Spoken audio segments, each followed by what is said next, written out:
Good morning, सत श्री अकाल, सुप्रभात, आदावर्ष। मैं डॉक्टर संतोषी लाल कुमार। एक तिनके का क्या महत्व होता है उसके बारे में मैं बताने जा रहा हूँ, तो जरा सुनिए। तिनका कबहू न निंदिए, जो पायन तल होए, कबहुक उड़ आँखिन परे, पीर घनेरी होए। ये तिनका घास का यदि कभी आँख में वही हवा के माध्यम से उड़कर पड़ जाए या किसी के माध्यम से आँख में पड़ जाए तो ये दर्द करने लगता है। और इतना नहीं, आपको डॉक्टर के पास भी जाना पड़ेगा, इलाज भी कराना पड़ेगा। ये जो अविद्या शब्द शक्ति है, यदि इसकी लक्षणों में जाए तो आप पाएंगे कि समाज में जो कम पढ़े लिखे लोग, जो गरीब लोग हैं, उनका हमेशा आदर सम्मान करना चाहिए। क्यों? मानवीय सेवा ही ईश्वरीय सेवा है। मानवीय सेवा ही ईश्वरीय सेवा है। उन्हीं में भगवान का वास होता है, उन्हीं में प्रकृति का वास होता है। इसलिए कहते हैं, तिनका कबहू न निंदिए, जो पायन तल होए, कबहुक उड़ आँखिन परे, पीर घनेरी होए। लाक्षणिकता में जाएंगे तो यही पाएंगे, समाज में कमज़ोर व्यक्तियों की देख रेख करनी चाहिए और कभी भी उनका अपमान करने के बारे में सोचना भी नहीं चाहिए। क्यों? यदि कहीं वो सब एक होकर के धनी वर्ग के खिलाफ खड़े हो गए तो उनका अस्तित्व मिटा के ही छोड़ेंगे। इसलिए लाक्षणिकता में जाएंगे ये दोहे में तो आप पाएंगे कि सर्वत्र समानता, सर्वत्र सद्भाव, सर्वत्र प्रेम सहिष्णुता का वातावरण बनना चाहिए, उसका निर्माण करना चाहिए। और हम आज़ादी के बाद उस ओर प्रगति भी कर रहे हैं, उस ओर आगे बढ़ रहे हैं। तो एक दिन का कविता है अयोध्या सिंह उपाध्याय जी की। मैं घमंडों में भरा ऐठा हुआ, एक दिन जब था मुंडेरे पर खड़ा, अचानक दूर से उड़ता हुआ, एक दिन का आँख में मेरी पड़ा। मैं झिझक उठा वह बेचैन सा, लाल होकर आँख भी दुखने लगी। मूठ देने लोग कपड़े की लगे, ऐंठ बेचारी दबे पाँव भागी। तो जब किसी ढब से निकल गया, तब समझने यूं मुझे ताने दिए। ऐंठता तू किस लिए इतना रहा, एक दिन का है बहुत तेरे लिए, एक दिन का बहुत है तेरे लिए। शब्दार्थ देखिए, घमंड अहंकार, अचानक एकदम, बेचैन व्याकुल, ढब उपाय। प्रस्तुत पंक्तियाँ प्रसिद्ध कवि अयोध्या सिंह उपाध्याय जी द्वारा रचित एक तिनका से ली गई हैं, जिनका संकलन वसंत भाग 2 में किया गया है। कवि कहता है कि एक दिन मैं घमंड की भावना से भरकर अपने आप में ऐंठा हुआ, अकड़ा हुआ एक मुंडेर पर खड़ा था। तभी अचानक दूर से उड़ता हुआ एक तिनका मेरी आँख में आ गिरा। इस तिनके ने मुझे बेचैन कर दिया। पहले तो मैं झिझका, फिर परेशान हो गया। तिनके के कारण आँख लाल हो गई और दुखने लगी।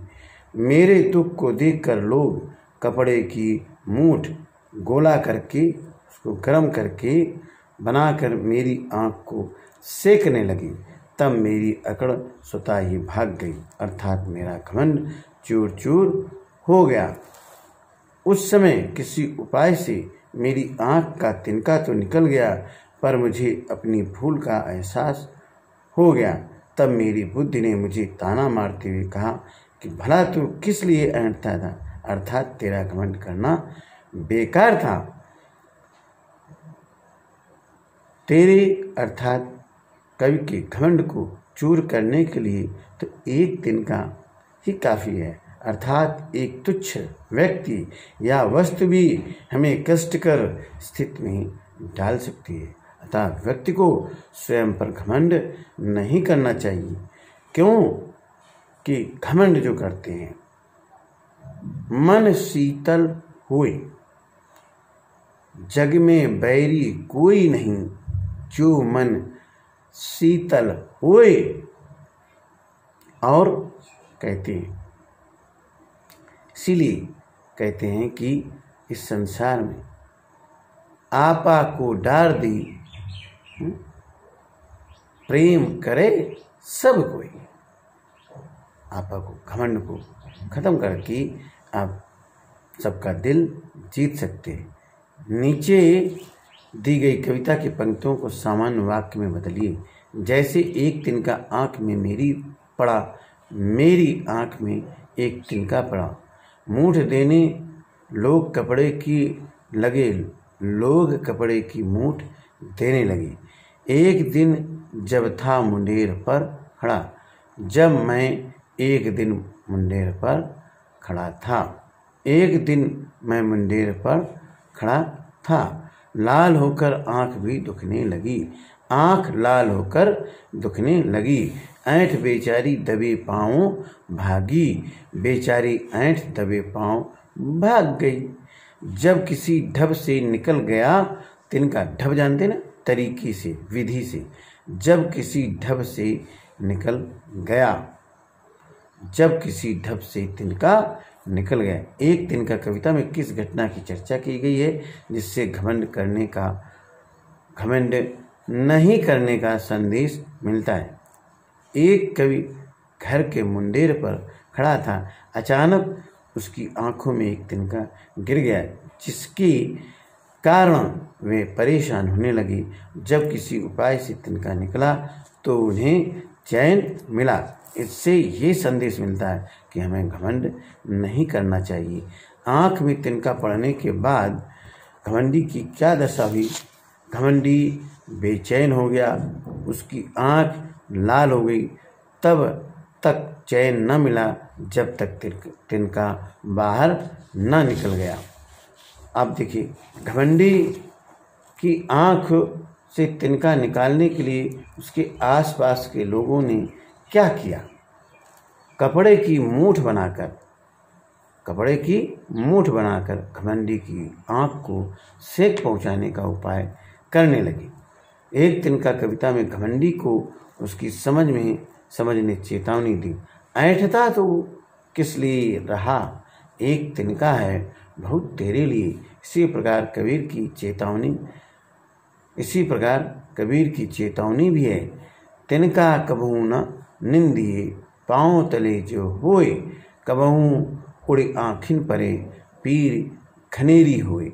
दोनों में समानता है। इन दोनों में क्या समानता और क्या अंतर है? देखिए, समानता छोटों की उपेक्षा नहीं करनी चाहिए। अंतर ऐंठता तू हरिऔध की कविता है, तिनका कबीरदास जी का दोहा है। एक तिनका खड़ी बोली भाषा में है और तिनका कबहू सतुकड़ी भाषा में है। अनुमान और कल्पना। इस कविता को कवि ने मैं से आरंभ किया। मैं घमंडों में भरा ऐंठा हुआ। कवि का ये मैं कविता पढ़ने वाले व्यक्ति से भी जुड़ सकता है और तब अनुभव ये होगा कि कविता पढ़ने वाला व्यक्ति अपनी बात बता रहा है। यदि कविता में मैं की जगह वह या कोई नाम लिख दिया जाए तब कविता के वाक्यों में बदलाव आ जाएगा। कविता में मैं के स्थान पर वह या कोई नाम लिखकर वाक्यों के बदलाव को देखिए और कक्षा में पढ़कर सुनाइए। ये एक्टिविटी नंबर 1, गतिविधि नंबर 1। नीचे दिए गई पंक्तियों को ध्यान से पढ़िए। ऐंठ बेचारी दबे पाँव भागी, तब समझ ने यूं मुझे ताने दिए। इन पंक्तियों में ऐंठ और समझ शब्दों का प्रयोग सजीव प्राणी की भांति हुआ है।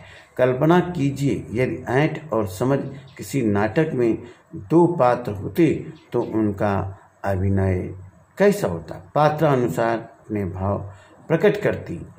ये आप अपने गतिविधि नंबर 2 नीचे दी गई कबीर की पंक्तियों में तिनका शब्द का प्रयोग एक से अधिक बार किया गया है।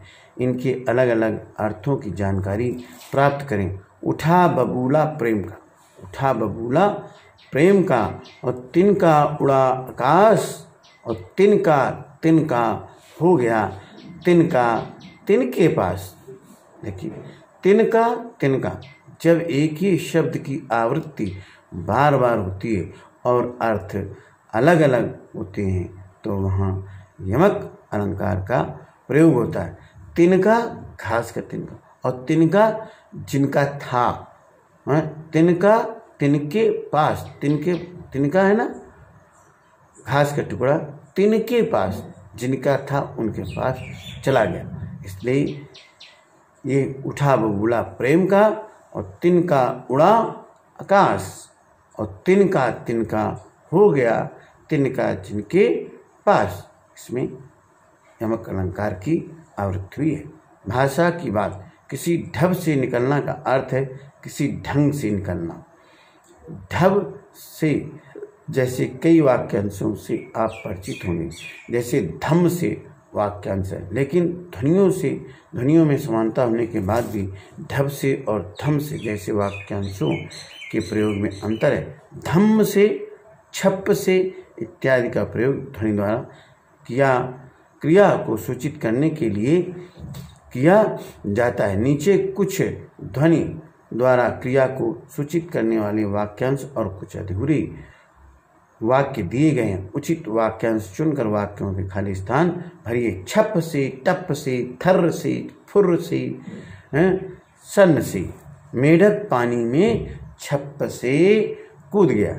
नल बंद होने के बाद पानी की एक बूंद टपक टप से छू गई। शोर होते हुई चिड़िया फुर्र से उड़ी गई। ठंडी हवा सन से गुजरी और मैं ठंड से थर्र से कांप गया, और मैं ठंड में थर से कांप गया। ये तो इस प्रकार से आपने एक तिनका कविता के बारे में अध्ययन किया। मैं डॉक्टर संतोषी लाल कमल इसी के साथ विदा लेता हूँ। और आप यदि चैनल नहीं सब्सक्राइब किए हैं तो कृपया चैनल को सब्सक्राइब करें, लाइक करें, कमेंट करें, जिससे मैं नए वीडियो जब बनाऊं तो उन बातों का मैं ध्यान रखूं, ताकि आपके पास अच्छे से अच्छे वीडियो पहुंचते रहें। तब तक के लिए सभी का कल्याण हो। सर्वत्र ईश्वर सत्ता, सर्वत्र ज्ञान की सत्ता, सर्वत्र राजनीतिक समता, आर्थिक समता विद्यमान रहे। मैं डॉक्टर संतोषी लाल कमल। जय हिंद, जय भारत।